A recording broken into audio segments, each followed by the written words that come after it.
Layla Grant's eyes snapped open. Silk. That was the first thing her fingers registered. Sheets, smoother than anything she'd ever owned. Sunlight poured through floor-to-ceiling windows she didn't recognize, casting sharp geometric patterns across a ceiling that definitely wasn't hers. Her heart stopped. Where am I? She lay frozen, her pulse hammering in her ears as she tried to piece together anything. Then she felt it. Warmth radiating beside her. The slow, steady rhythm of breathing that wasn't her own. Oh, God. Layla turned her head with agonizing slowness, terrified of what she'd find. And there he was, a stranger. Impossibly handsome even in sleep. Sharp, aristocratic jawline, smooth ivory skin, dark hair falling carelessly across his forehead. Shirtless. Peaceful. Beautiful. Panic detonated in her chest like a grenade. Fragmented images slammed through her mind in chaotic flashes. Pulsing club lights, bass vibrating through her bones, too many drinks burning down her throat, a gentle voice cutting through her misery. Who hurt you? Laughter that felt foreign. Leather seats, this house, his cologne. Then nothing but scattered sensations she couldn't piece together. Her head throbbed with brutal confirmation of exactly how much she'd consumed. Leyland looked down at herself. Her stomach dropped to the floor. She was wearing his shirt, just his shirt. Her dress lay crumpled near the door like evidence at a crime scene, her heels scattered, her dignity nowhere to be found. Layla, this isn't you. You don't do this. But the truth was undeniable, written in every intimate detail surrounding her. Her hand trembled as she reached for her dress, desperate to escape before he stirred. Those eyes opened. Deep, dark, confused. They stared at each other across the pillow, two strangers in a bed neither fully remembered climbing into, both searching the other's face for answers that wouldn't come. The silence between them screamed louder than any words could. Welcome to Case Stories by Emma. Before we continue, please like, share, subscribe, and hit that notification bell so you never miss any story. Sometimes the greatest love stories don't begin with a first kiss. They begin with a morning you can barely remember, a stranger whose name you have to ask, and a single night that will echo for 7 years. But before the consequences, before the tears and the truth, before a 6-year-old girl would ask a question that changed everything, there was simply a night when two broken people found each other in the darkness. This is how it began. 3 days. That's how long Lila had been trapped in her Atlanta apartment after the worst breakup of her life. 3 days of staring at her phone, waiting for an apology that would never come. 3 days of replaying every moment, every fight, every cruel word her ex had thrown like weapons. She couldn't eat, couldn't sleep, could barely function, until one day she finally had enough. She got dressed and went out. Hi, viewers. Have you ever had to drag yourself or have a friend drag you out of the house when you were heartbroken? Drop a comment and let me know if it did help or made things worse. Now let's get back to the story. An hour later, Lila found herself at Vibe Lounge in Buckhead, Atlanta's upscale nightlife district, where beautiful people danced under crystal chandeliers and neon lights. The bass pounded through the floor. Bodies moved in waves. Laughter and conversation created a wall of sound that should have been comforting. Instead, it was suffocating. Lila's chest tightened. She couldn't breathe. I need a drink.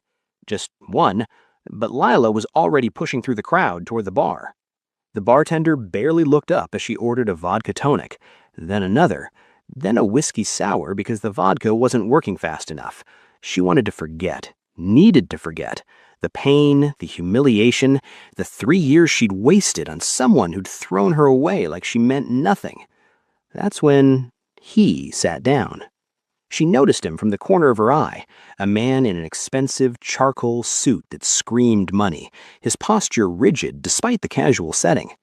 Korean, she thought, handsome in a way that belonged on magazine covers, not dive bars. He ordered scotch, neat. Expensive label. They drank in silence for several minutes, and then his voice cut through the noise, quiet but clear. "Who hurt you?" Lila's head snapped toward him. His eyes met hers, dark, intense, but somehow gentle. "Excuse me?" she managed. "You're drinking like someone trying to drown a memory," he said, no judgment in his tone. "I recognize it because I'm doing the same thing." Something about his honesty shattered the wall she'd been building. Tears burned her eyes before she could stop them. "My boyfriend.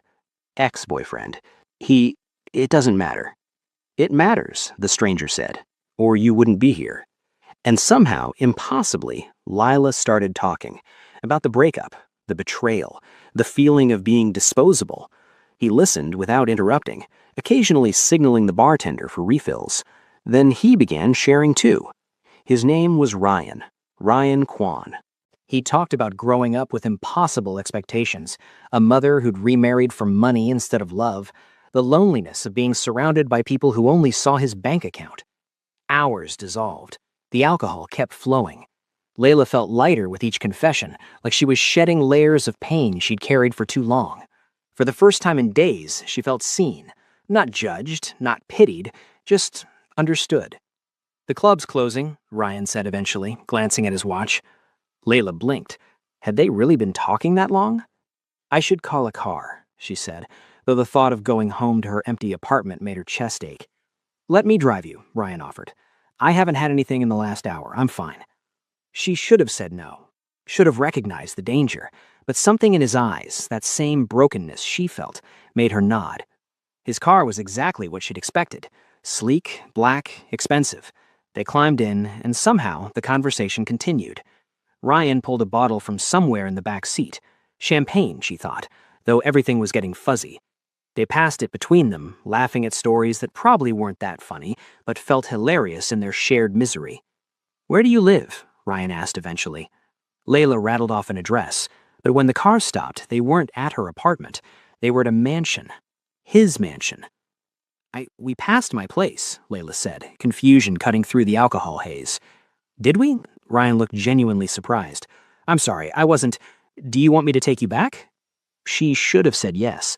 Instead, she heard herself say, "One more drink couldn't hurt." Inside, his house was stunning. Marble floors, modern art, floor-to-ceiling windows overlooking Atlanta's skyline. They settled on a leather couch with more expensive liquor. The conversation turned deeper, more vulnerable. Ryan's hand found hers at some point, their fingers intertwining like it was the most natural thing in the world. "You're easy to talk to," he said quietly. "So are you," Layla whispered. Their pain hung between them, raw and bleeding. One moment they were talking about love lost. The next, Ryan's thumb was brushing away a tear sliding down Layla's cheek. Then their faces were close. Too close. His breath smelled like whiskey and something sweet. Mint, maybe. Her heart hammered against her ribs. His hand cupped her face. The kiss happened so naturally it felt inevitable. Soft at first, tentative, questioning, then desperate, hungry, like they were both drowning and the other was air. The room tilted. Ryan's hands were gentle as they pulled her closer. Layla's fingers tangled in his hair, holding on like he might disappear. Somewhere between the couch and the stairs, between whispered maims and shared breath and touches that promised forgetting, the night became a blur. A warm, intoxicating blur that made them both forget why they'd been hurting in the first place. Two broken strangers, seeking comfort in the only language that didn't require explanations. In the darkness of his bedroom, with Atlanta's lights twinkling through the windows, Layla surrendered to the moment, to the heat, to the escape, to the beautiful stranger who made her feel wanted when she'd felt discarded. Neither of them knew that this single night, this mistake born from alcohol and heartbreak, would bind them together forever. That 7 years later, a 6-year-old girl with Ryan's eyes would ask a question that would unravel everything. That morning would come too soon, bringing with it confusion, regret, and a consequence neither of them saw coming. 4 weeks later, Lila's world had shrunk to the circumference of her bathroom toilet. Again. She heaved over the porcelain bowl for the 3rd morning in a row, her stomach violently rejecting the crackers she'd tried to force down. Nothing stayed. Not food, not water, not even hope. "Girl, this is getting ridiculous." Lila looked up to find Keisha standing in the doorway, arms crossed, holding a small box that made Lila's blood run cold. A pregnancy test. "No," Lila whispered, shaking her head. "It's just stress, food poisoning, something I ate." "For 3 weeks straight?" Keisha's eyebrow arched. "Take the test, now." "Keisha, now, Lila." Her hands trembled as she took the box, reading instructions she already knew by heart from watching too many movies. This couldn't be happening. She'd been careful her entire adult life. One mistake, one drunken night with a beautiful stranger, and now the 3 minutes felt like 3 hours. Lila sat on the cold bathroom tile, knees pulled to her chest, while Keisha stood guard at the sink. When the timer on her phone finally buzzed, Lila couldn't move. "Want me to look?" Keisha asked gently. Lila shook her head, forcing herself to stand on shaking legs. She picked up the test. 2 pink lines. Bold, unmistakable, definitive, positive.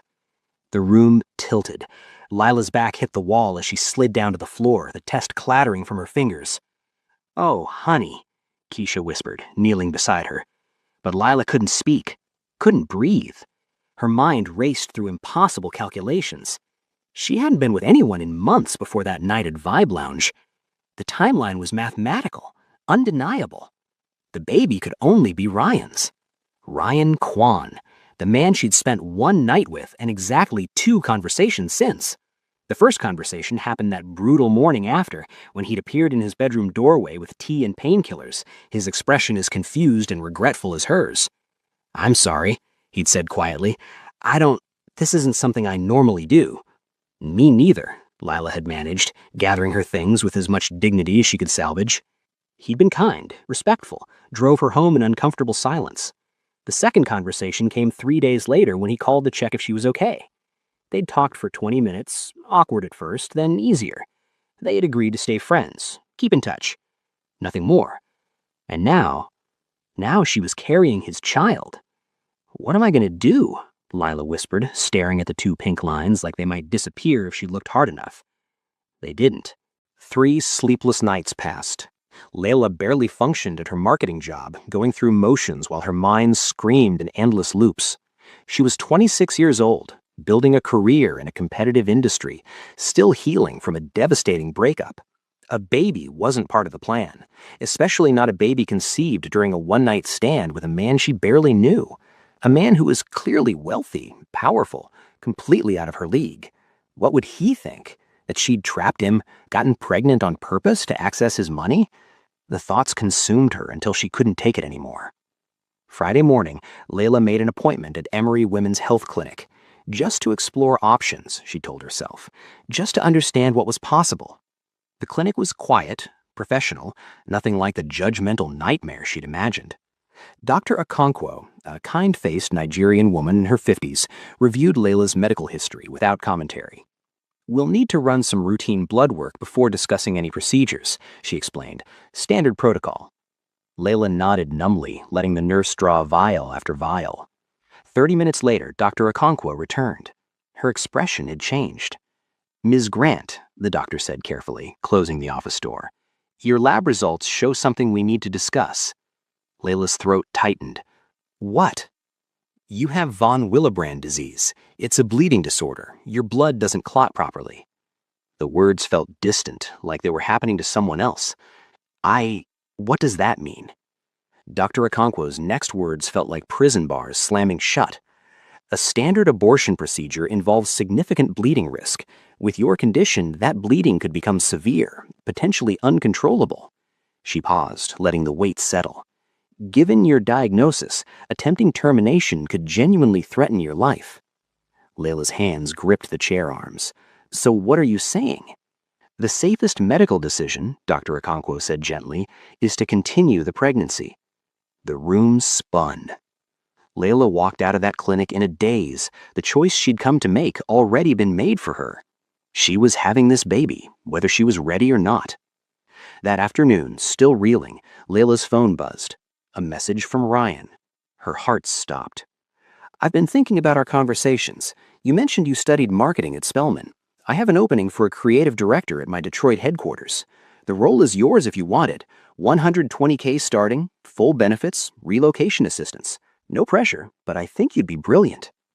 Layla stared at the screen until the words blurred. This was the job she'd dreamed of since graduation. The salary alone could change her entire life, give her stability, security, everything she'd need to raise a child alone. But if she told him about the pregnancy now, would he think she'd trapped him? Would he rescind the offer? Assume she'd gotten pregnant deliberately to access his wealth? Fear made the decision. Her fingers moved before her brain could stop them. I'd be honored to accept. Thank you for believing in me. Send. No mention of the baby. No mention of the clinic. No mention of the choice that had been stolen from her by her own blood. That night, Layla lay in her bed, one hand resting on her still flat stomach. The apartment was silent except for Atlanta traffic humming below. She whispered into the darkness, to the tiny cluster of cells that would become a person. I'll protect you, even if it means doing this alone, even if it means he never knows. The promise felt both sacred and terrifying. She had no idea that this single choice, born from fear and self-preservation, would define the next 7 years of her life. But for now, in the quiet darkness, Layla Grant made a choice and closed a door she didn't know how to reopen. Layla's water broke 3 weeks early on a freezing January night in Detroit. One moment she was reviewing campaign mock-ups at her kitchen table. The next, warm liquid pooled beneath her chair and panic seized her chest. Keisha, she screamed into her phone. It's happening! 20 minutes later, Keisha's car screeched to a stop outside Layla's apartment building, and they raced through icy streets toward Henry Ford Hospital. The contractions came in waves, brutal, relentless, stealing her breath. Keisha gripped her hand so tight Layla thought bones might break. You've got this, girl, Keisha whispered fiercely. You've got this. In the delivery room, a nurse approached with a clipboard, her voice clinical and detached. Father's name for the birth certificate. Layla's throat closed. She thought of Ryan, somewhere across the world, building his empire, completely unaware. There isn't one, she whispered. Just leave it blank. The nurse's expression didn't change. She simply checked a box and walked away. At 3:47 a.m., Layla gave birth to a perfect baby girl. Deep brown skin that glowed even under harsh hospital lights, thick curly hair already forming soft coils, and eyes, those eyes, dark and intense, looking right through Layla like they could see every secret she carried. Zoe, Layla whispered, tears streaming down her face. Your name is Zoe. Life, because this child had saved hers in ways medicine never could. Dr. Okonkwo's warning had been accurate. Even with a natural delivery, Layla hemorrhaged badly. Nurses moved with controlled urgency, machines beeped, transfusions flowed, but she survived. And when they finally placed Zoe in her arms, warm, squirming, alive, Layla understood for the first time what it meant to love someone more than yourself. The first year nearly destroyed her. Sleepless nights where Zoe screamed for hours, inconsolable, endless diaper changes that left Layla's hands raw, pumping milk between conference calls, hiding in bathroom stalls to maintain her supply. Her savings account dwindled despite the generous salary Ryan had offered. Daycare in Detroit cost more than her first apartment's rent, but she survived on coffee, determination, and Keisha's unwavering support. Ryan had left for Seoul 2 weeks after hiring Layla, overseeing a massive international expansion of his tech and real estate empire. But they stayed in touch. Long phone calls late at night when Zoe finally slept, text messages about quarterly reports and impossible deadlines, conversations that slowly shifted from professional to personal. He told her about exhausting board meetings in Singapore. She told him about Detroit's brutal winters. Their friendship deepened across continents, built on honesty about everything except the one truth that mattered most. Neither ever mentioned that night in Atlanta. It became an unspoken agreement, a memory sealed away in silence. As Zoe grew, the resemblance became undeniable. Those eyes, dark, observant, calculating, were Ryan's eyes staring back at Lila every single day. The way Zoe tilted her head when processing information, her sharp wit that emerged before she could even form full sentences, her fearless confidence approaching strangers, asking questions adults were too polite to voice. Every milestone felt like a secret Lila was actively concealing. First word, mama, at 11 months. First step, during a video call with Ryan while he was in London. Lila had angled the camera away, claiming technical difficulties. First day of preschool, Lila sent Ryan photos of her new marketing campaign instead, burying the personal beneath the professional. She updated him about work struggles, about balancing career demands with personal obligations she never fully explained. He sent photos from Busan, Tokyo, Singapore, expensive hotel rooms that looked exactly the same. Told her about the loneliness of success, of being surrounded by people who only wanted pieces of him. Sometimes, late at night, their conversations turned vulnerable in ways that made Lila's chest ache. "Do you ever feel invisible?" Ryan asked once, his voice tired across the phone line. "Every day," Lila admitted, watching Zoe sleep in the next room. If only he knew how invisible she'd made him in his own daughter's life. On Zoe's 5th birthday, Ryan called unexpectedly. Lila had just finished cleaning up cake crumbs and discarded wrapping paper. "I've been thinking about coming back to Detroit," he said quietly. Lila's heart stopped. "The expansion is stable now, and honestly," he paused, "I miss home. I miss having real conversations, the kind we used to have." "When?" Lila managed, her voice barely steady. "Maybe next year. I have a few more contracts to finalize in Seoul." Relief and terror crashed through her in equal measures. Another year to figure out how to tell him, another year carrying this crushing weight. At 6 years old, Zoe asked the question Lila had been dreading. They were cuddled on the couch, reading before bed, when Zoe looked up with those impossibly familiar eyes. "Mama, why don't I have a daddy like the other kids?" Lila's breath caught. She pulled Zoe closer, breathing in coconut shampoo and innocence. "You have me, baby, and I love you enough for 2 parents." Zoe considered this with heartbreaking seriousness. "But where is he? Did he not want me?" The question shattered something inside Lila's chest. "It's complicated, sweetheart. You'll understand better when you're older." The same non-answer she'd given a dozen times. Each time, the guilt pressed deeper. 7 years after that nightclub in Atlanta, Lila had built a careful life, a successful career Ryan had given her, a beautiful daughter he'd never met. She told herself she'd kept the secret to protect Zoe, to protect her job, to protect herself from rejection. But late at night, when Zoe was asleep and the apartment fell silent, Lila sometimes scrolled through photos of Ryan on her phone. His rare smiles during video calls, the exhaustion in his eyes he tried to hide, and she wondered if she'd made the biggest mistake of her life, a mistake she was about to pay for, because Ryan was coming home, and secrets, no matter how carefully buried, have a way of demanding to be told. Ryan Kwan stepped off the private elevator into his Detroit headquarters for the first time in 7 years. His assistant, a nervous young man named Trevor, trailed behind, rattling off schedules and briefings that blurred into white noise. The building had transformed. More glass, more chrome, more evidence of the empire he'd built from across the ocean. But something in the air felt familiar, like coming home after a journey that lasted too long. Ryan's eyes scanned the hallway, searching instinctively for one office in particular, Layla's office. He'd rehearsed what he'd say 1,000 times during the flight from Seoul. "I'd been thinking about us, about what we could be." 7 years of late-night conversations had crystallized into certainty. He was in love with her. Today, he'd finally tell her. But before he could take 3 steps toward her door, movement caught his eye.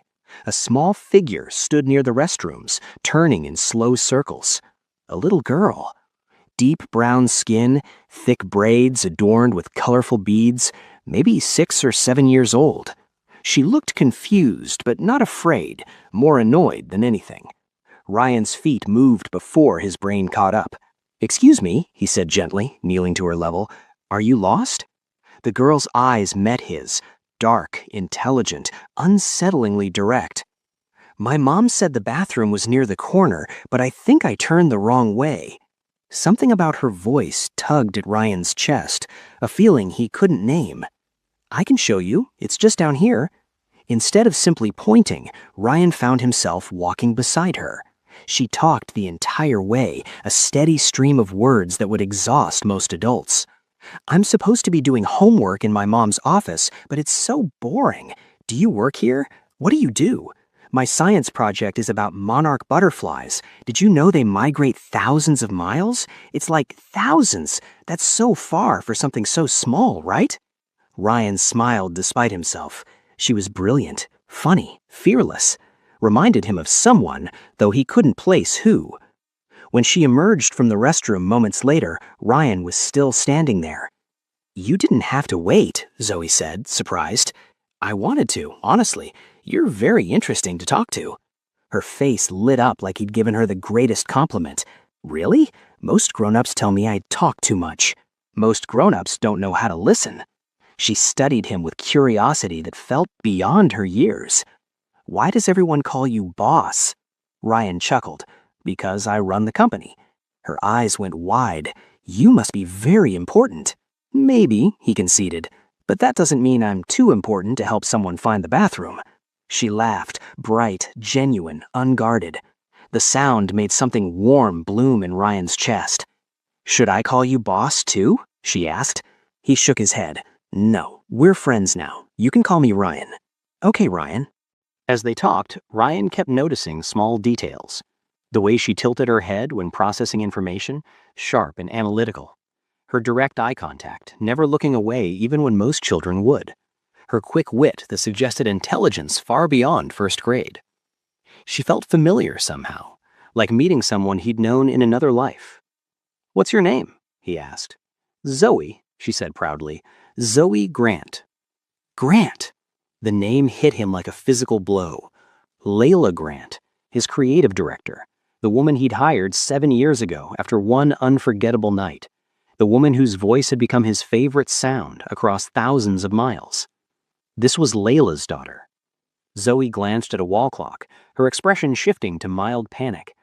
I should get back to my mom's office before she worries. She gets stressed when I wander. Ryan stood slowly, his mind racing. Your mother works here? Uh-huh. She's always super busy with meetings and stuff. Zoe waved cheerfully, already skipping down the hallway. Bye, Ryan. Maybe I'll see you again. Ryan stood frozen, watching her disappear around the corner. Layla had a daughter. A beautiful, brilliant daughter who looked about 6 or 7 years old. Which meant the math was simple, devastating. Layla had moved on, built a family with someone else while Ryan had been overseas, pining like a fool. Some other man had given her what Ryan had dreamed about during lonely nights in Seoul hotel rooms. A child, a life, a future. The realization settled over him like ice water. He'd spent 7 years building an empire, telling himself that when he finally returned to Detroit, he'd confess everything. Tell Layla he'd fallen in love with her somewhere between their second phone call and their 100th. That her laugh was the best part of his week. That he'd chosen Detroit over Seoul specifically because she was here. But seeing that little girl changed everything. Layla clearly had someone else, someone who mattered enough to build a family with. As Ryan walked toward his office, each step felt heavier than the last. He'd waited too long, hesitated too much, and now he'd lost his chance before ever taking it. The confession he'd rehearsed died unspoken in his throat. Because how could he tell Layla he loved her when she already belonged to someone else?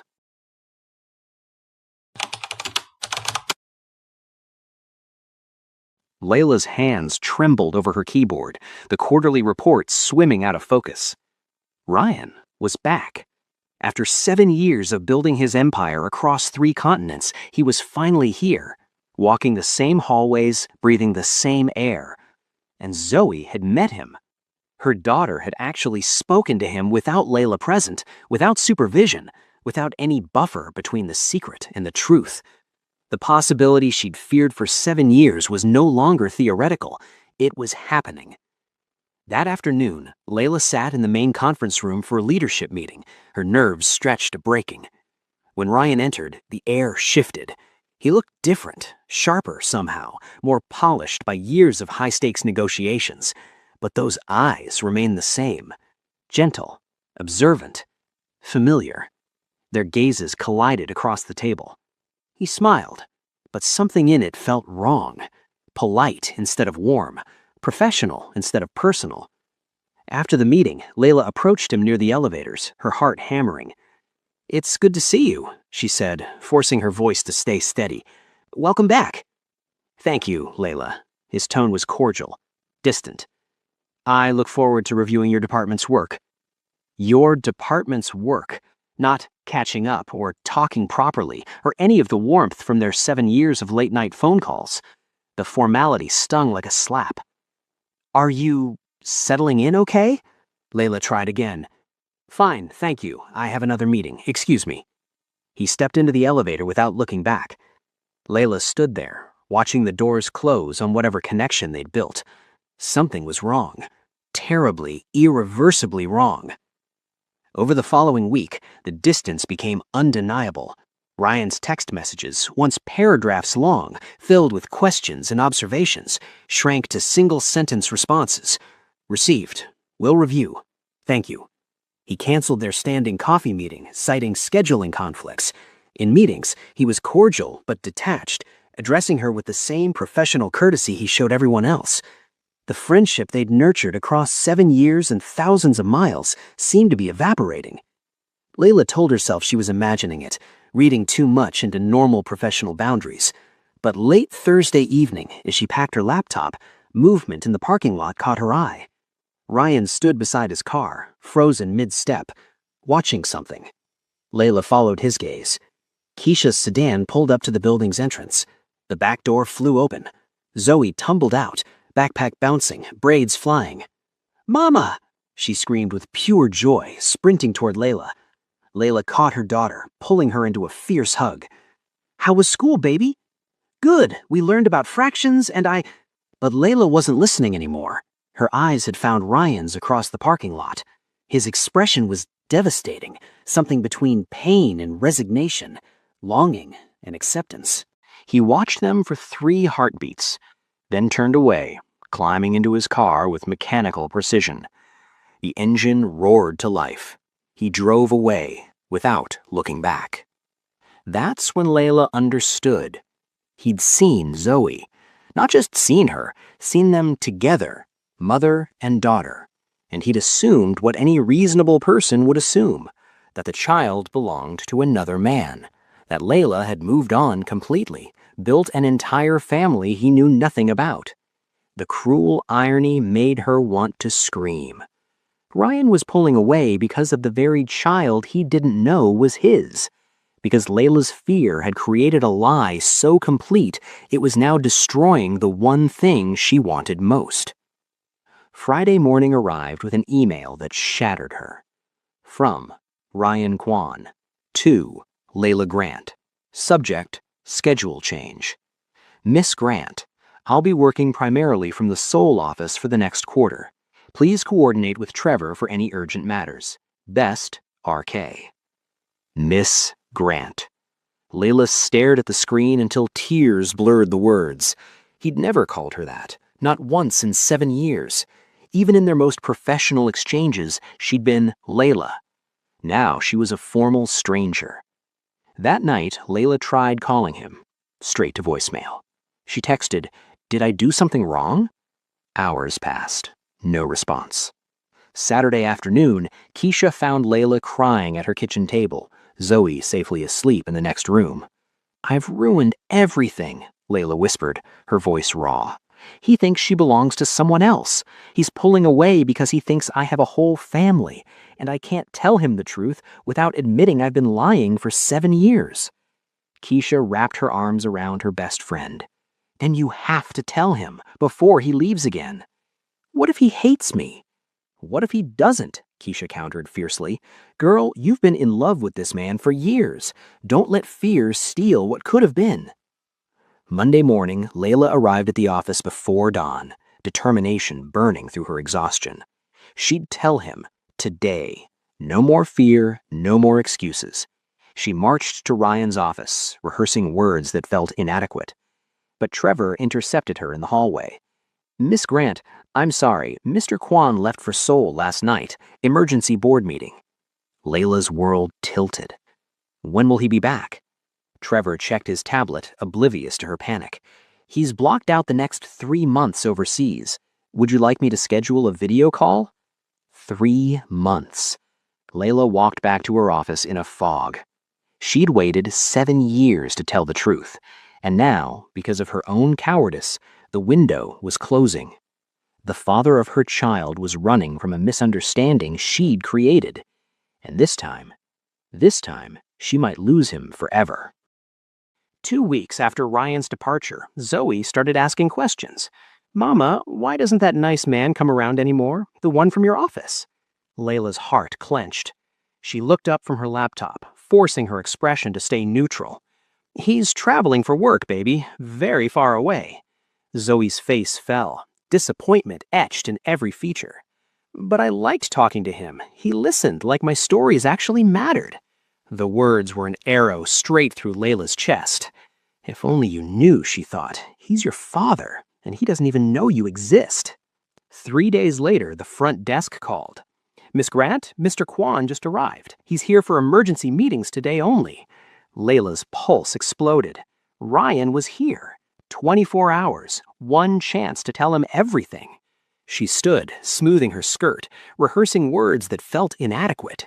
Then her cell phone rang. Zoe's school. "Miss Grant, we have a heating system failure. Early dismissal in 30 minutes. No. Layla scrambled, calling every backup she had. Keisha was in court. Her neighbor wasn't answering. The daycare couldn't take drop-ins. She had no choice. 40 minutes later, Zoe sat in Layla's office with coloring books and strict instructions. "Stay here, baby. Don't leave. Mama has important work." "Okay, Mama." Layla stepped out for what should have been a quick conference call. 15 minutes, that's all it took. When she returned, her office was empty. Panic detonated. "Zoe?" she called, racing into the hallway. Nothing. She checked the restrooms, the break room, the atrium cafe. Layla's heart stopped. Zoe sat at a corner table, animated and cheerful. Across from her sat Ryan Kwan. He leaned forward, completely engaged, smiling at whatever Zoe was explaining with wild hand gestures. Layla's feet moved before her brain engaged. When Ryan saw her approaching, his smile faltered. He stood quickly, professional mask sliding into place. "Miss Grant," he said, the formality like glass, "your daughter found me. I hope you don't mind." "Of course not," Layla managed, though panic screamed through every nerve. Ryan crouched to Zoe's level, his voice gentle. "I have to go to a meeting now, but it was wonderful seeing you again." As he stood, Zoe asked innocently, "Will you come to my school's family science night next month? You could see my butterfly project when it's finished." Ryan's eyes flicked to Lila, brief, questioning. "That's kind of you, but I'm sure your father will want to." "I don't have a father," Zoe interrupted, matter of fact.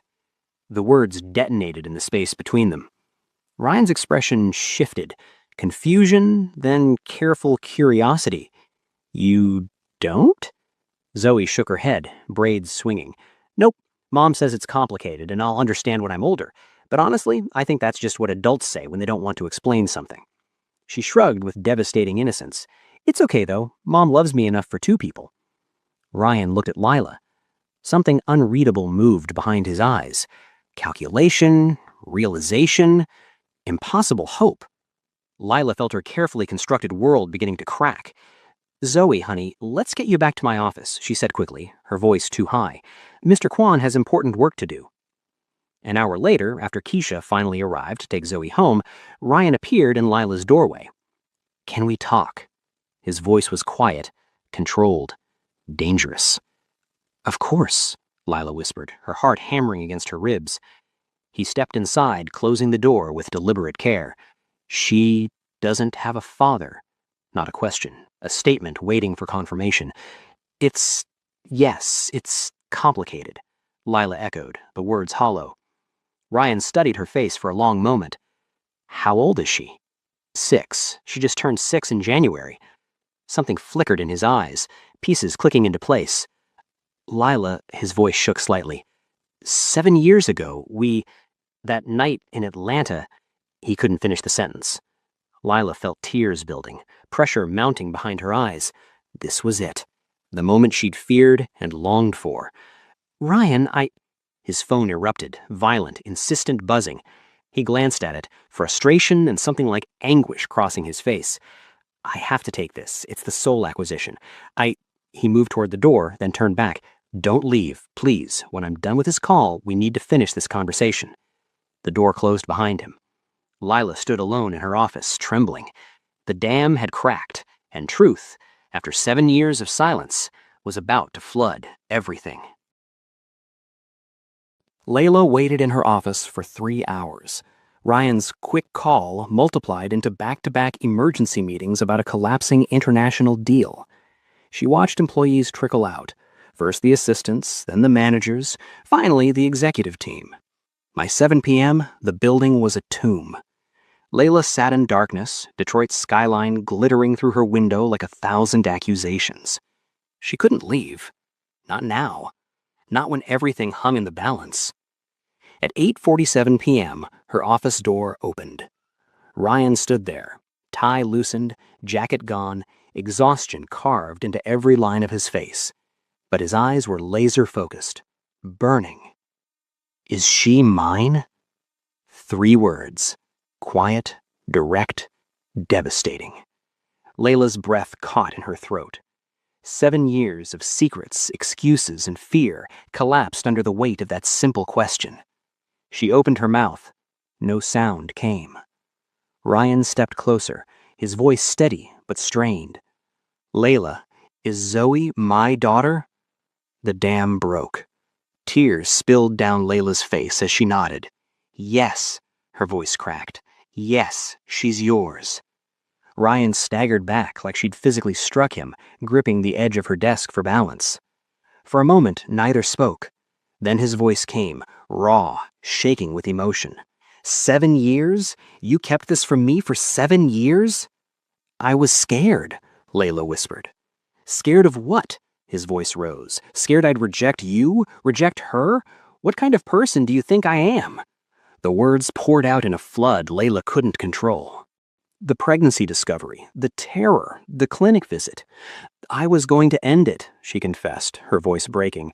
I walked into that clinic planning to make it all go away, but they told me I could bleed to death, that my condition made it too dangerous. The same day, you offered me the job, and I thought, if I told you about the baby, you'd think I'd trapped you, that I got pregnant on purpose to access your money. Ryan's hands shook. So you decided I didn't deserve to know? That I didn't deserve to meet my own child? I was 26 and terrified, Layla shot back. We'd slept together once while drunk. We barely knew each other. I didn't know if you'd demand I terminate anyway, or if you'd take her from me, or... I would have helped you, Ryan interrupted, his voice breaking. I would have been there for every doctor's appointment, every sleepless night, every milestone. But you stole that from me. Silence crashed between them. Heavy, suffocating. Layla wiped her tears with shaking hands.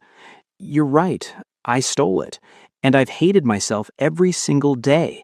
Every time she asked about her father, every birthday you didn't know about, every time you called from Seoul and I wanted to tell you but couldn't find the words. She looked at him, her heart shattering. I'm sorry. I'm so sorry. Ryan turned away, shoulders tense.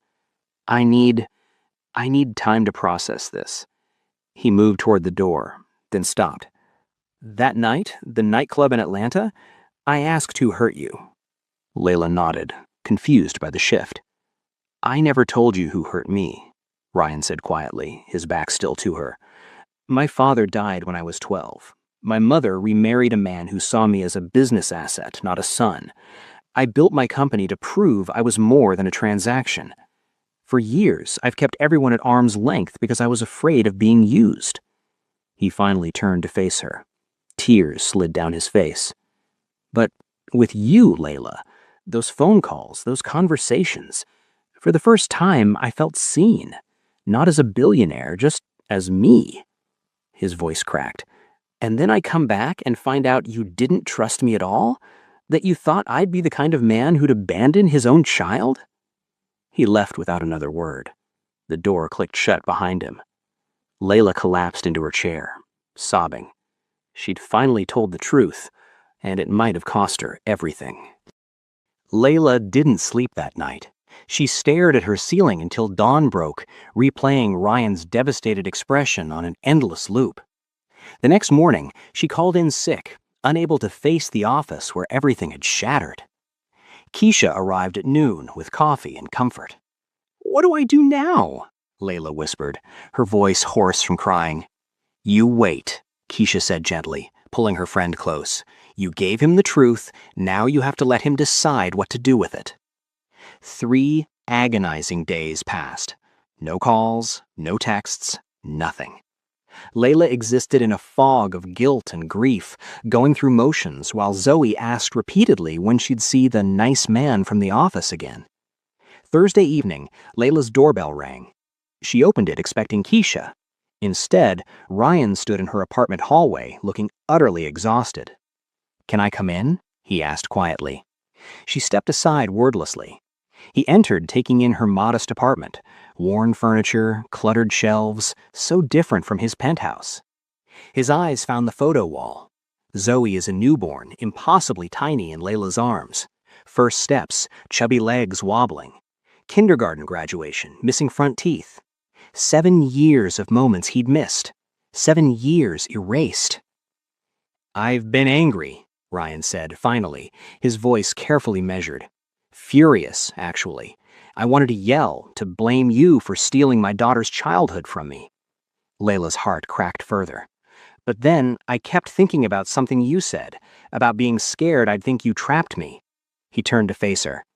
"And I realized I never told you how I felt. About you." Layla's breath caught. "What?" Ryan moved closer, his eyes intense. "That night at the club wasn't random for me. I saw you walk in, saw the pain on your face, and something in me recognized you, like my soul knew yours before we'd spoken." Lila's tears started fresh. "After you left my house that morning, I told myself to let it go. We'd both been drunk, it was a mistake. But then I called you to check in, and we talked for 2 hours, and I wanted to talk to you again and again." "Why do you think I offered you the job?" Ryan asked. "Your qualifications were impressive, yes, but Lila, I wanted you in my life. I left for Seoul because I was terrified of crossing professional boundaries. I thought if I kept physical distance, I could keep our relationship appropriate. But every phone call made me fall deeper." Lila's hand covered her mouth. You had feelings for me? This whole time?" "I came back to Detroit planning to tell you," Ryan confessed. "I was going to ask you to dinner, tell you how I felt, see if maybe you felt something too. But then I saw Zoe, and I assumed you'd moved on, that some other man had given you the family I wanted to offer." His voice broke. "The irony is devastating. I pulled away because I thought I'd lost you, and the whole time you were raising our daughter alone, thinking I'd reject you both." Lila stepped closer, her voice trembling. "I've loved you for years, Ryan. Through every phone call, every text, every moment I wanted to tell you the truth but was too afraid. I love you, and I hate that my fear stole so much from all of us." Ryan's hand reached up, gently cupping her face. "Then we've both been fools." "Where do we go from here?" Lila whispered. Ryan's thumb brushed away her tears. "I want to meet her, properly, not as your boss or her mother's friend, as her father." Lila nodded, her heart both breaking and healing. "She deserves to know you." "And after that," Ryan said softly, his forehead touching hers, "we figure out how to build what we should have had 7 years ago, if you'll let me." "Yes," Lila breathed. "Yes." For the first time in 7 years, she felt hope.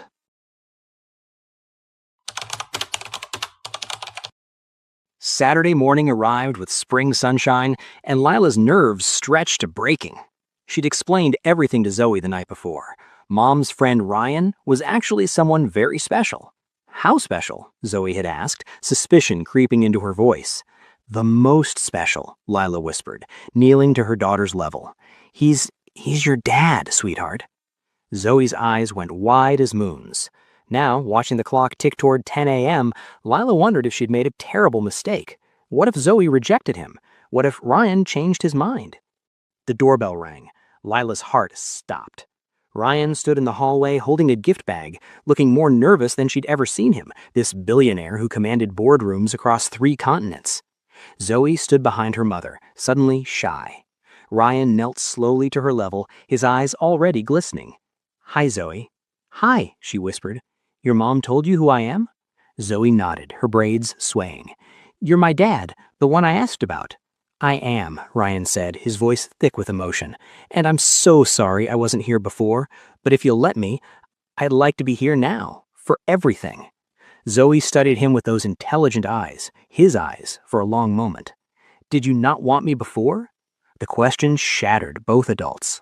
Ryan shook his head firmly, tears threatening to spill. "I didn't know about you, sweetheart. If I had known, I would have been there from the very beginning. That's the truth." Zoe considered this with heartbreaking seriousness. "Mom said she was scared to tell you." "She was," Ryan confirmed gently, "and I understand why. But we're not scared anymore, are we, Zoe?" Slowly, tentatively, Zoe shook her head. The first hour was cautious. Ryan gave her the gift, a beautifully illustrated book about monarch butterflies, remembering her science project. Zoe's face lit up like sunrise. They sat on the living room floor, Zoe explaining each species with animated gestures, while Ryan listened with complete focus. Layla watched from the kitchen doorway, tears streaming silently down her face. Her daughter, and her, and Ryan, together, finally. "Can I ask you something?" Zoe said suddenly. "Anything," Ryan replied. "Why were you staring at my mom that day in the hallway when I first met you?" Ryan's eyes flicked to Layla, then back to Zoe. "Because your mom is the most beautiful, kind, brilliant person I've ever met, and I was trying to find the courage to tell her something important." "What?" Zoe pressed, curiosity blazing. "That I love her," Ryan said simply. "I've loved her for a very long time." Zoe's eyes widened. She looked at her mother, processing. "Do you love him back?" Layla laughed through her tears. "Yes, baby, very much." Zoe absorbed this with serious concentration.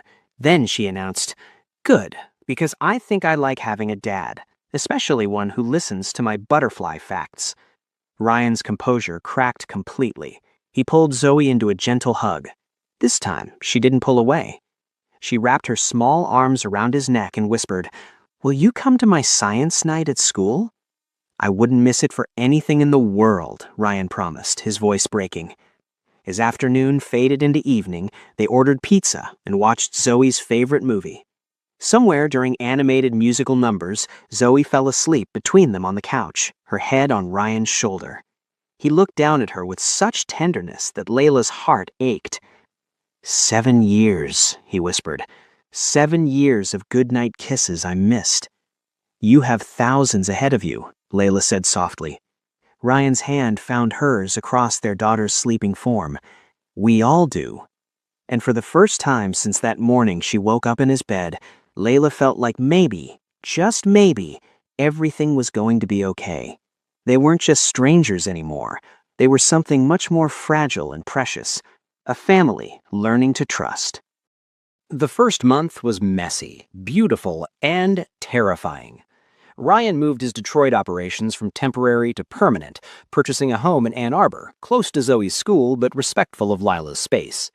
They established a rhythm: dinners twice a week, weekend outings, bedtime video calls when he traveled. But learning to co-parent while nursing 7 years of complicated feelings proved harder than either expected. The first major conflict erupted over dinner. Zoe mentioned casually, "Daddy said I could get a puppy." Lila's head snapped up from her laptop. She said, "What?" That evening, she called Ryan, her voice tight with frustration. "You can't make promises like that without talking to me first." "I'm her father," Ryan said, defensive. "I can spoil my daughter if I want to." "Spoiling her and undermining me are different things," Lila shot back. The argument escalated until Ryan finally said, "You had her to yourself for 7 years. Maybe I'm just trying to make up for lost time." The words hung heavy. Lila's voice went quiet. "That's not fair." Ryan sighed, exhaustion bleeding through the phone. "I know. I'm sorry. I don't know how to do this." "And neither do I," admitted Lila. "But we have to figure it out, together, not as opponents." That night they met in person. No Zoe, just two adults navigating impossible waters. They established ground rules, major decisions made jointly, consistent discipline, united front in front of Zoe. It was the first of many difficult conversations, but slowly the good moments began outweighing the hard ones. Ryan showed up for Zoe's science night, standing in the elementary school cafeteria looking completely out of place in his expensive suit among casual suburban parents. Zoe presented her butterfly project with pride, introducing "my dad" to her teacher with a grin that made Ryan's eyes water. Later, three girls from Zoe's class approached Lila. "Your husband is really handsome," one whispered, giggling. Before Lila could correct them, Ryan's hand found the small of her back. "Thank you," he said smoothly, leaving the clarification unspoken. The casual touches became more frequent. Ryan's hand on her shoulder during Zoe's soccer games, Lila's fingers brushing his as they passed dishes during family dinners, long looks that lasted seconds too long. One evening, after Zoe fell asleep during a movie at Ryan's house, Lila tried to carry her to the guest room. "I've got her," Ryan whispered, lifting their daughter effortlessly. Lila followed him upstairs, watching as he gently tucked Zoe in, kissing her forehead with such tenderness it broke something open in Lila's chest. In the hallway outside Zoe's room, they stood too close in the dim light. "Thank you," Lila whispered. "For what?" "For being the father I was afraid you wouldn't be, for proving every fear I had wrong." Ryan's hand came up to cup her face, his thumb tracing her cheekbone. "Thank you for raising her into someone so incredible, for keeping her safe, for loving her so fiercely that you were willing to do it alone." The air between them shifted, charged with 7 years of longing. "Lila," Ryan breathed, his face inches from hers. "We should talk about—" A sound from Zoe's room, a sleepy murmur. They stepped apart quickly, the moment shattered. "I should get her home," though neither moved. "Yeah," Ryan agreed, his voice rough. "But Lila, soon. We need to talk about this. About us." "I know," she whispered. Because the truth was becoming undeniable. They weren't just co-parents rebuilding trust. They were two people who'd loved each other for years, finally in the same place at the same time, and the pull between them was becoming impossible to ignore. 3 months into their new family dynamic, Ryan invited them to his penthouse for dinner. A formal thing, he'd said. Lila arrived with Zoe to find candles flickering on the dining table, soft jazz playing, and Ryan looking nervous in a way she'd never seen.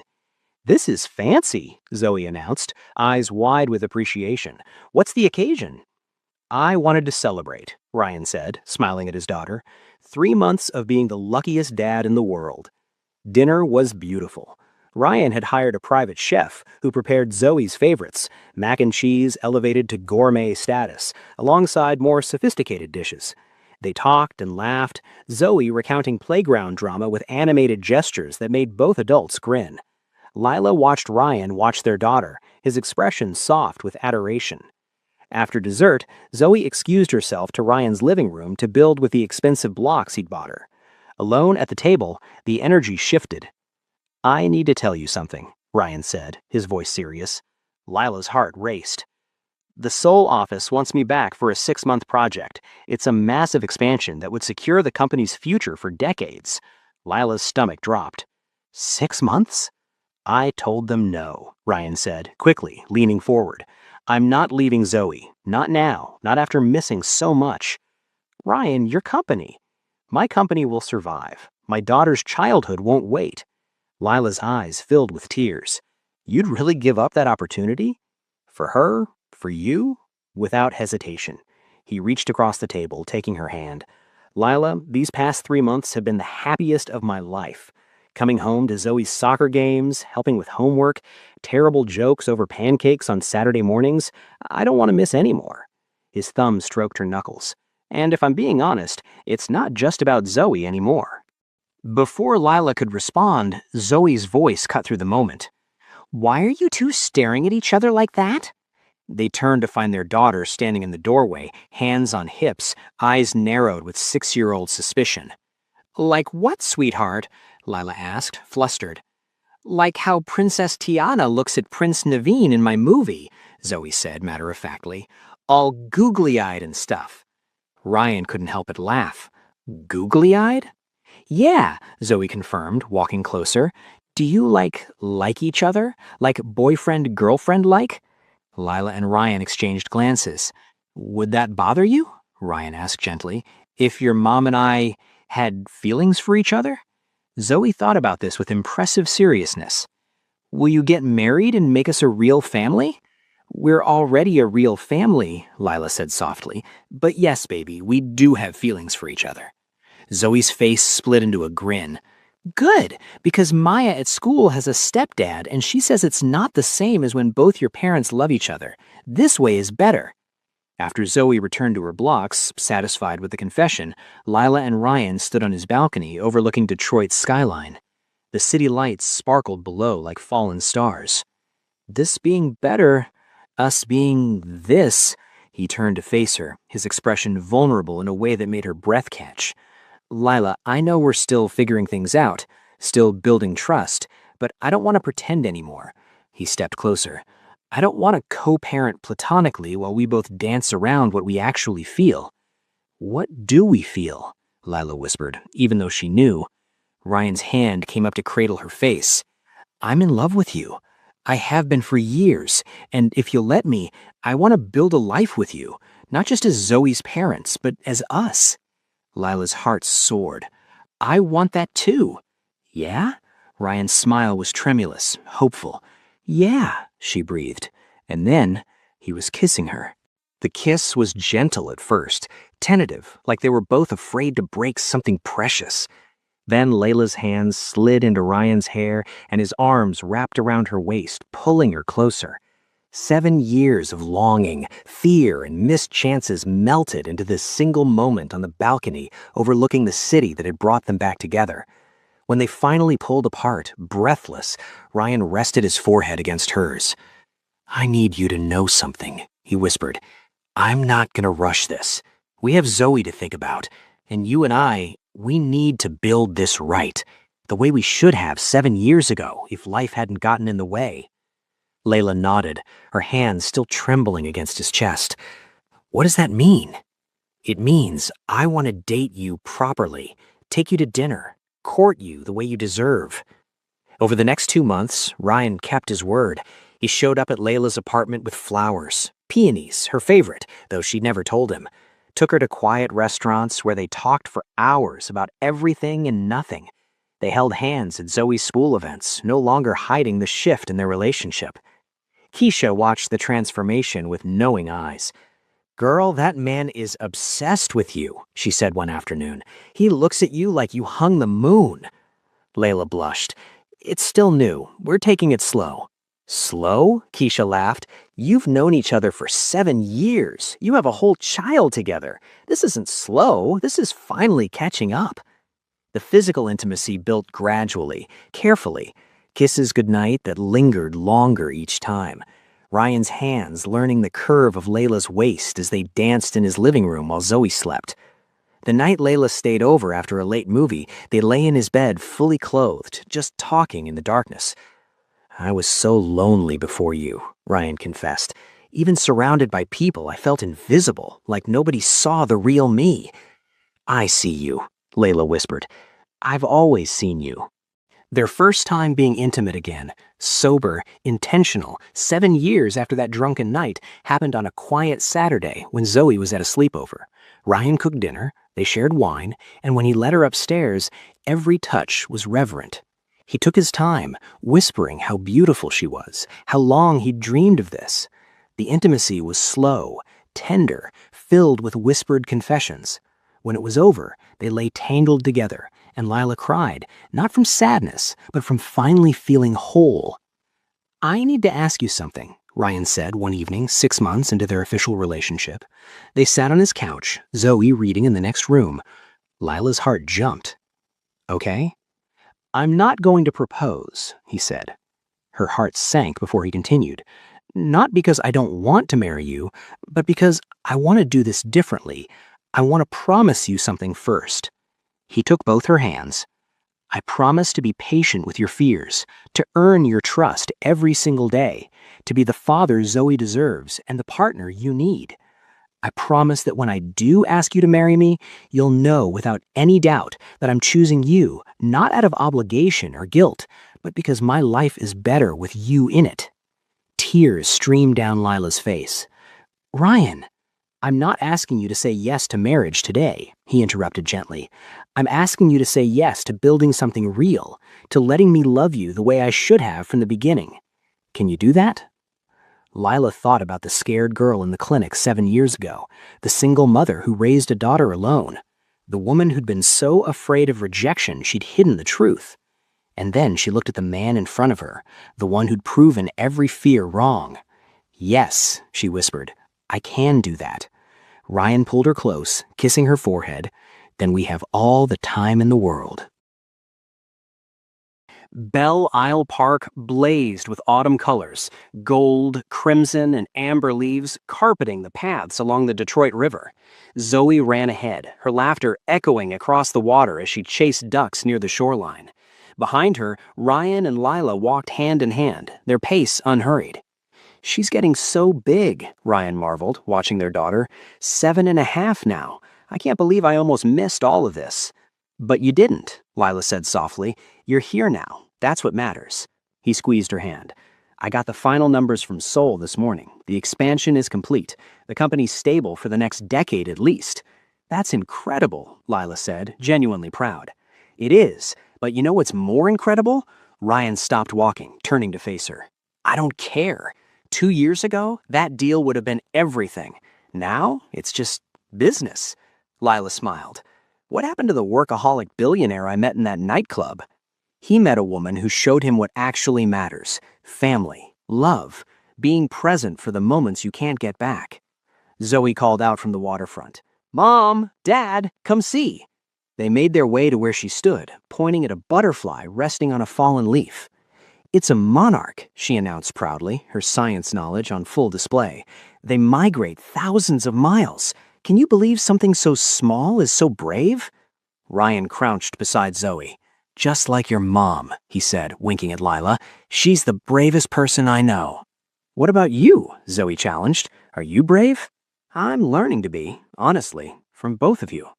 Later, as the sun began setting over the river, casting everything in golden light, they sat on a bench, Zoe between them, chattering about school and friends and her upcoming birthday party. When Zoe ran off to explore again, staying within eyesight, Ryan turned to Lila. "I love you," he said simply. 3 words he'd said before, but this time felt different, weightier, more certain. "I love you too," Lila replied, and for the first time in her life, she believed she deserved it, that this love wasn't conditional or fragile, it was real.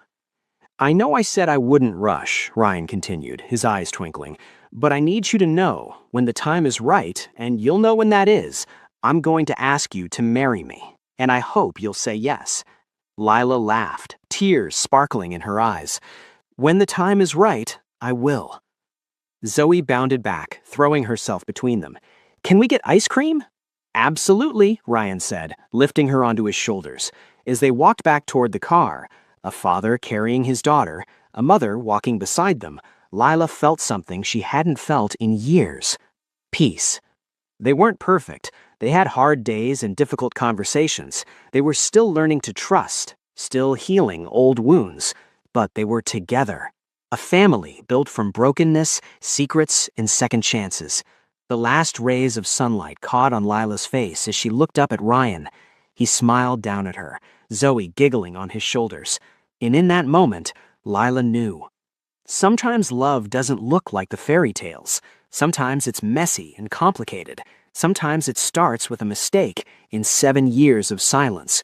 But when it's real, when it's built on truth and patience and the courage to try again, it's worth every tear, every fear, every moment of doubt. Because this kind of love doesn't just survive, it transforms. And they were living proof. The end. Thank you for joining K Stories by Emma for this incredible journey. If you loved this story, please like, share, and subscribe. Your support means everything. Until next time, believe in love, fight for what matters, and never give up on redemption. This is Emma, signing off.